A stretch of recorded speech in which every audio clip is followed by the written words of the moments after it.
এই তুমি ঢুকো না তো এখানে। তুমি আমি আসবো এখানে, পুজো হয়েছে, তুমি দেখতে পাচ্ছ না তোমার কাপড় চোপড় ভালো না, বারো বাড়ি কাজ করে আসো, মাছের কাপড় চোপড় তুমি দেখছো না যে নারায়ণ পূজা হয়েছে আজকে, তুমি নারায়ণের ঘর ওখানে রয়েছে, তুমি ঝাঁটা নিয়ে এইভাবে ঢুকছো? তোমার মাথায় এই বুদ্ধিটুকু নাই? ওই ঘরটা সরাবো তারপর তো। এর মধ্যে তুমি একদম বারো বাড়ি কাজ করে এসে সেই একদম মাছের কাপড় চোপড় সেই আশ কাপড়ে সব একদম ধরেছে করে আইসা একদম জিজ্ঞাসা করে তো ঢুকবা ঘরে। আমরা ছাড়া তোমাদের গতিও হয় না, আবার আমরা আমাদেরকে আবার ছুঁই করো, 12 বাড়ি কাজ করি, 14 বাড়ি, তো একবারই কাজ করে তারপরে তো তোমাদের বাড়িতে আসবো, এসে তো তারপরে ঘর দুয়ার ঝাড় দেবো, এ করবো। তোমার টাইমে আমার সাথে আসলে জন্য আমার তো 12 বাড়ি 10 বাড়ি কাজ থাকে, এদিকে ছুঁই করো, আমার জামা কাপড় অশুদ্ধ হ্যান ত্যান এসব বলতে থাকো তোমরা। অসুস্থ না, আমার নারায়ণ পূজা আছে, তুমি তো হঠাৎ করে ঝাঁটা নিয়ে ঘরে ঢুকে গেলা, তুমি তো জিজ্ঞাসা করবা ঝাঁটা নিয়ে ঘরে আসবো না কি করবো?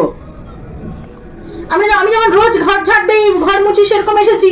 আমি তো আর জানি না, তুমি তো আমার কালকে বলে দাওনি যে তোমার বাড়িতে পূজা দেবো বলে। আমি জানতাম পূজা দেবে বলে।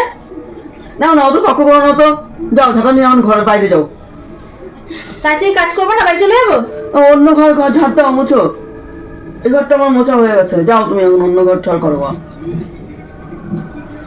কাজও করতে আসবো, আসবো আমার মুখও শোনাইবা না, মুখ মোটেই না, তুমি তো জিজ্ঞাসা করে ঢুকবা। ওখানে প্রসাদ রাখা আছে, খাও গা। সে খাচ্ছি, আমরা ছাড়া গতিও নেই, আবার আমাদেরকে আবার ছুঁই করবে। ছুঁই করিনি, ছুঁই মোটেই এটা বলো না। আর পুজোতে তুমি ওই জামা কাপড়ে ঢুকে গেলা ঘরে, সেটাই।